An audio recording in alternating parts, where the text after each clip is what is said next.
Advances in biotechnology were helping people improve their physical and mental abilities to an amazing degree. Provided, of course, they had enough money. A new breed of people was emerging, half human, half machine. And in Detroit, at least, not everyone was happy to see it. I'd just landed a job as head of security at SHAREf Industries, a cutting-edge biotech firm. David SHAREf himself handpicked me for the job, said he needed me to keep his people safe. My ex, Megan Reed, was one of them. Brilliant neuroscientist, Megan had found a way to make augmentation safe and affordable for everyone. All she had to do was present her research to Congress. But the night before her big meeting, my security measures failed. A team of Black Op mercenaries stormed into SHAREf headquarters, massacring everyone in sight. 3 of the mercs were heavily augmented walking tanks. Their mission? Take out Megan and her team. I tried to stop them, but their leader tossed me through a plate glass wall. Last thing I heard as his bullets slammed into my brain was Megan's dying scream.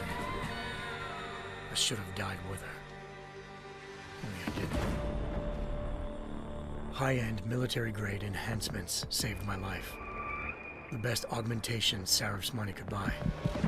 It took me half a year to get a feel for her. Should have taken longer. But 6 months into my recovery, SHAREf Industries was attacked again. This time, by a radical group of pro-human purists. Violent, militant, and fanatically opposed to human augmentation. They claimed to be members of Humanity Front, a non-profit organization that wanted the UN to limit biotechnology research. The thugs broke into SHAREf's factory and found machinists working overtime on a top-secret military augment called the Typhoon. SHAREf sent me to retrieve it, and when I did, I found one of the so-called purists next to it, wired with cerebral implants, trying to download its classified specs. Obviously, something more was going on. The AUG killed himself before I could question him. SHAREf ordered me to dig deeper, so with the help of Frank Pritchard, SHAREf's head of cybersecurity, I did. Turns out a second hacker had been controlling the AUG's actions from somewhere off-site. Pritchard and I tracked his signal to a secret FEMA internment camp in Detroit. The Black Op mercenaries were there. The same mercs who'd left me for dead 6 months before. Figured they'd try again when they saw me. Wasn't so easy for them this time. I took out the tank named Barrett, even got him to give me a new lead. A penthouse apartment in China. Of course, we both knew it would be a trap in the end.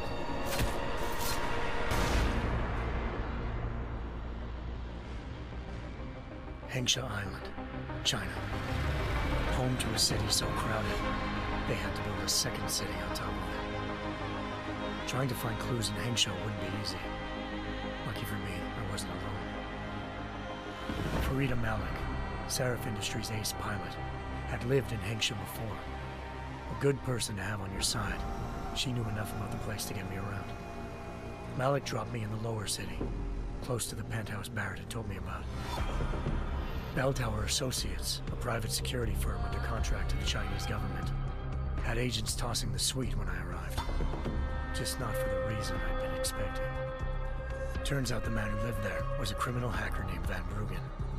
The same hacker who'd been remotely controlling the AUG in SHAREf's factory. Van Bruggen's panicked decision to force the man to commit suicide had been a mistake.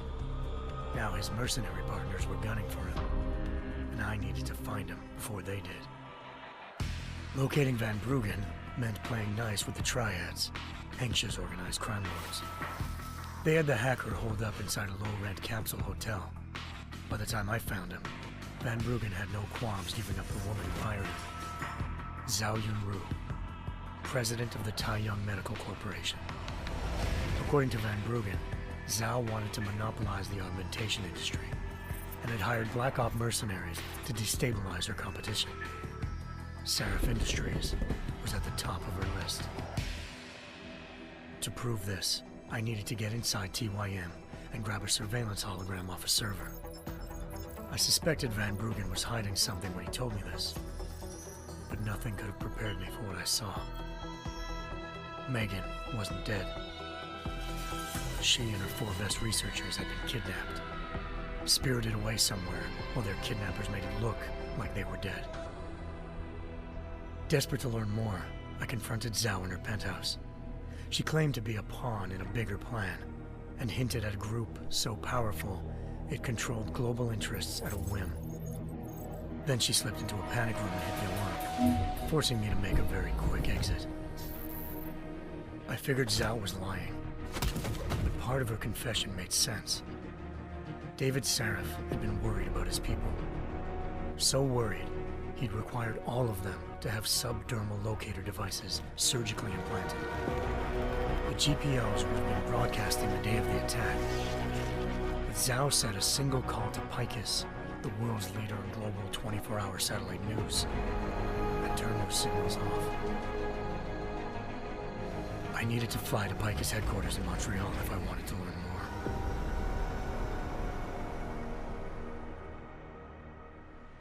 Eliza Cassan, Picus Communications' First Lady of News. Malik thought I was reaching when I told her Eliza was involved in this. The world's most famous news anchor, working with a mercenary hit squad. But when I confronted Cassan in her office, she freely admitted to jamming Detroit's satellites the night Megan's team had been taken. Said she's just been following her commands. I suspected she wanted to say more. But Black Op mercenaries showed up looking to shut us both down. And just like that, the Eliza I'd been talking to disappeared. The mercs were led by an augmented killer I crossed paths with twice before, Fedorova, a woman who'd made silence her best friend. She waited for me to track Eliza's transmission to a secret server room underneath the Picus complex, then jumped me from behind. A deadly fight ensued. I made sure she never moved silently again. With Fedorova down and no one left to keep Eliza quiet, she reappeared. Turns out Picus's First Lady of News wasn't a lady at all. She was a sophisticated AI program, engineered to monitor data streams and control what people believed.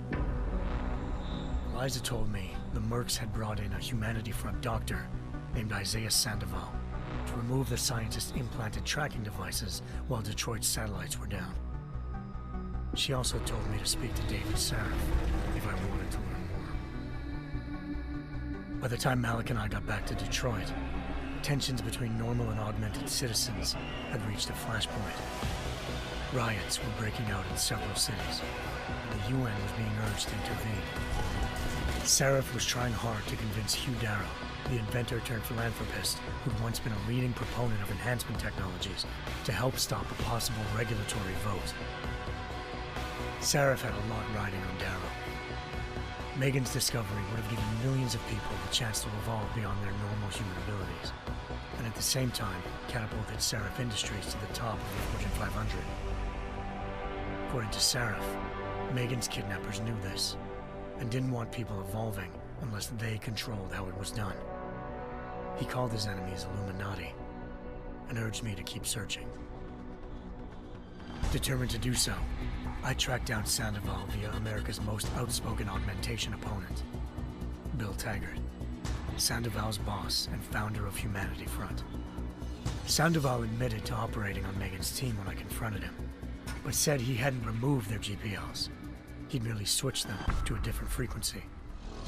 Pritchard was able to trace one of the signals to China. Malik and I immediately took off in pursuit. Unfortunately, the Illuminati were one step ahead.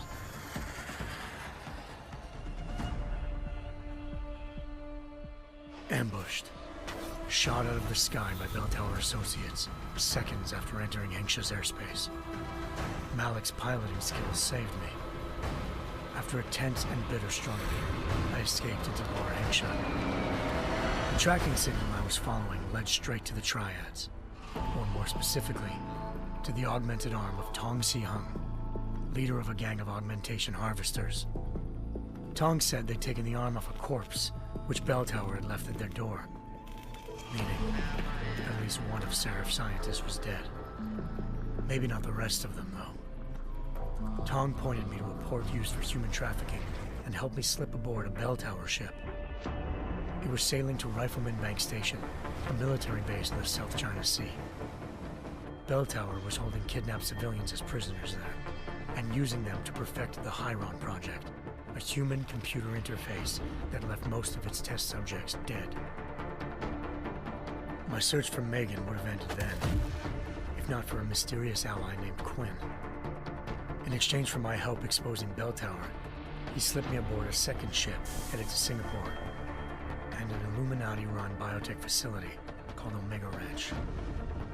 3 of SHAREf's scientists were there, forced by their captors to create a technology capable of remotely shutting down augmented abilities.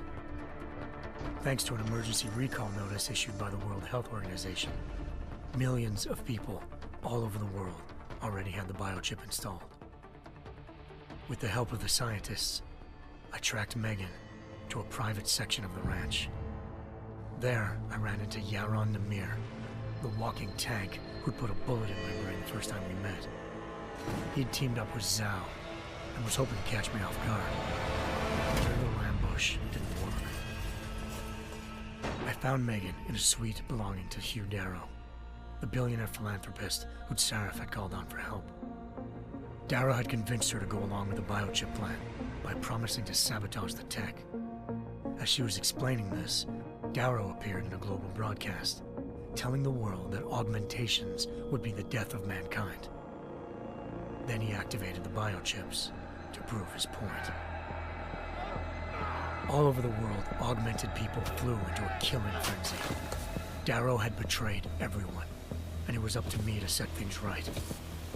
To do it, I had to reach Panchaea, a massive installation in the Arctic Ocean. As I raced through corridors built by an all-augmented workforce, I saw death and destruction firsthand. By the time I shut down Darrow's broadcast, I knew the damage he'd done. Still, humanity's future remained unclear. How would the world react to this sabotage? Would people ever regain their faith in augmentations again? What would be the Illuminati's next move? Only time will give us the answers.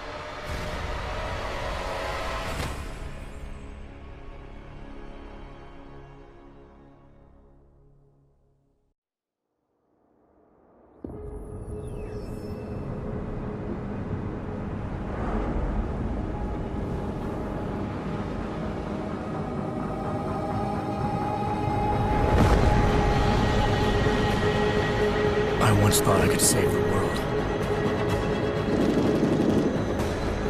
Now look at it.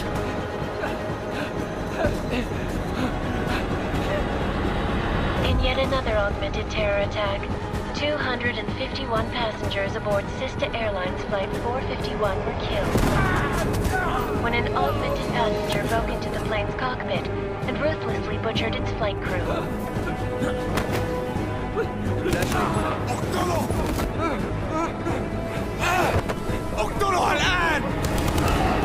Details recovered from the black box recorder suggest that the man may have been suffering flashbacks to the AUG incident. That horrible day 2 years ago when augmented people all over the world flew into a psychotic killing spree, causing the greatest loss of life in recent history. Sometimes, you just have to let go and embrace what you've become. Not gonna go all wonky on us now, Hansa, are you? Well, if I do, McCready, I guarantee you'll never see it coming. Agent Jensen, am I gonna have a problem with you? No, sir. No reason to assume you would. Good, because you are the only augmented operative on this team, and I intend to make good use of you. Listen up, all of you. We've got a sandstorm barreling down our arse and we can't afford to make mistakes. We're going after this man, an arms dealer named Shepard. He's ex-Bell Tower, one of the Special Forces commanders who disappeared during the incident. And he's come out of hiding? That cannot be good. It's not. He's selling weapons and military-grade augments to terrorists.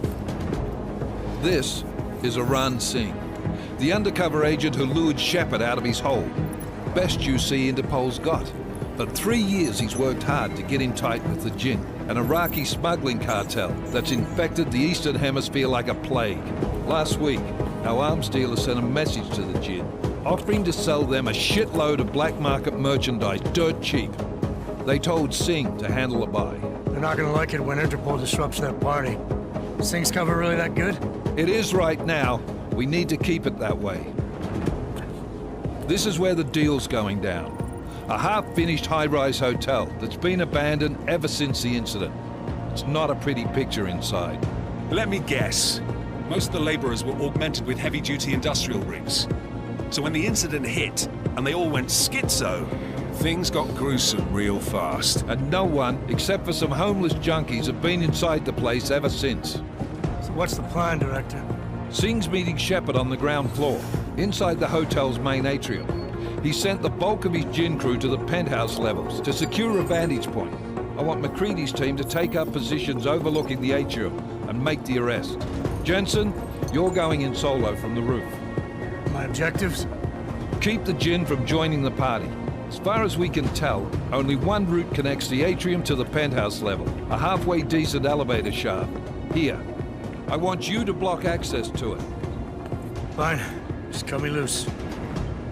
Do you plan on relying solely on your augments for this one? I'd recommend taking a little hardware, just to be sure.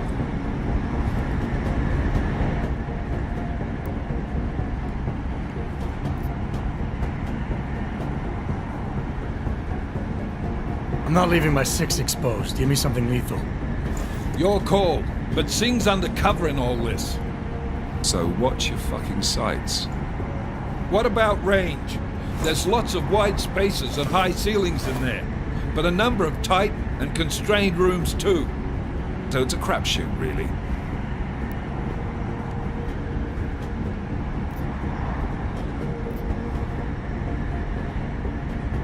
Well, I'm not looking to play dice with anyone in there. Give me something with distance. Your call. Less chance of being seen and compromising Singh that way. One last thing, Jensen. Singh said the Jinn are using some sort of portable Wi-Fi device to boost communications. He's got a better chance of maintaining cover if you disable it. I'll keep an eye out for it. But aren't we on the clock here? You said there's a sandstorm moving in. There is, and we got the intel on this mission at the very last minute. So we're scrambling a little. If it comes to it, your number one priority is keeping the Jinn out of that atrium. Copy that. Time to put away your happy thoughts, gentlemen. We're approaching the target building. You're up first, Jensen. Let's do this. Task Force Action. This is Knife Leader. Engage Hush drives and descend to Angels 1-5.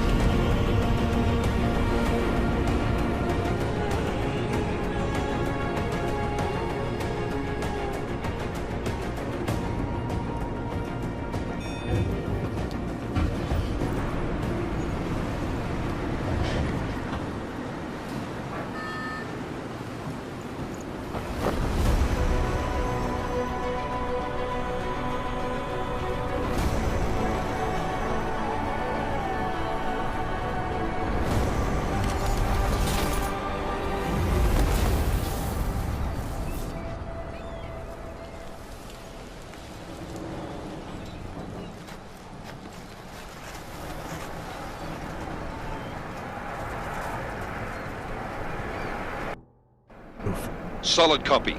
Move into the building. The access route you need to block is at the far end of the penthouses. And keep in mind, the direct route might not be the easiest one. Roger that. McCready will advise once his team is on the ground. Miller out.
Jensen, we're moving through... Oh, fuck!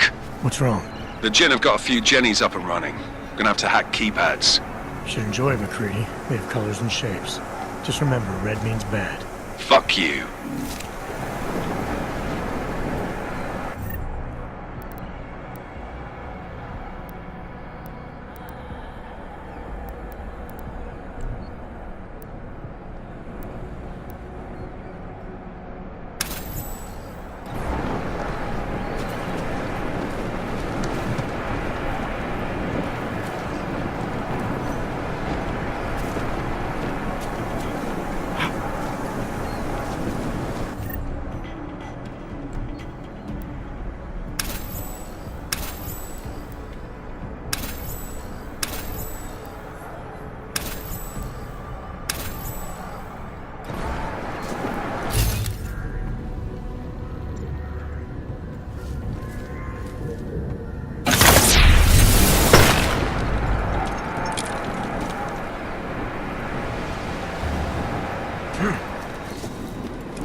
Jensen, Mac, listen up. Doppler shows that sandstorm's moving in fast. It's big, and it's gonna hit us hard. God, I hate the fucking desert. Confirm visual? I can. Time is not on our side. Copy that. Solid copy.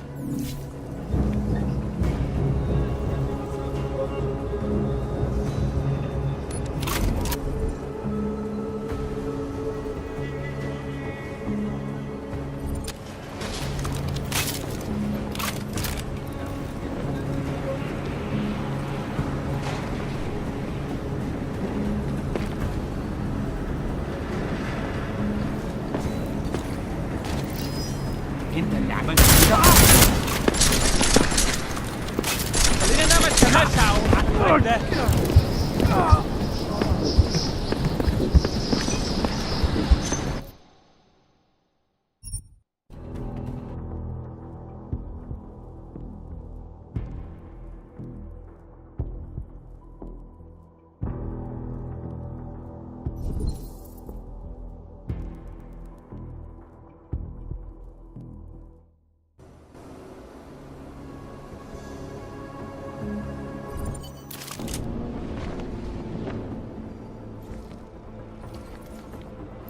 انت شفته كمان؟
The signal boosted already?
Jensen, what's your 20? Working my way through the penthouses.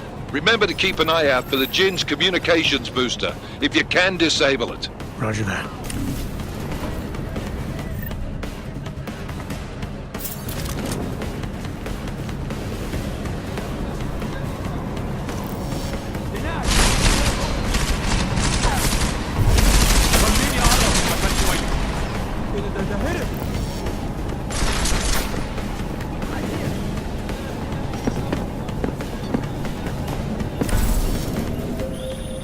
Listen up, everyone. Chang's hacked into the Jin's radio signal. Checking the patch now. We should be hearing Singh any second. خليل، الراجل اللي هيبقى علينا الحاجات جاية كمان شوية.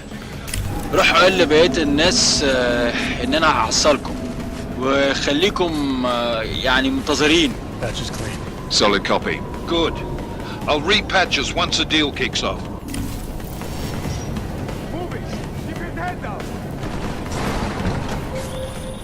Jensen, we're inside the atrium, taking up positions on the terraces. What's your 20? Still moving. Well, hurry the fuck up. Enemy helo is inbound and this sandstorm's getting close. You get that comms booster disabled? Negative. Didn't find it. Well, you better hope Singh's cover stays intact, otherwise you'll be answering to me.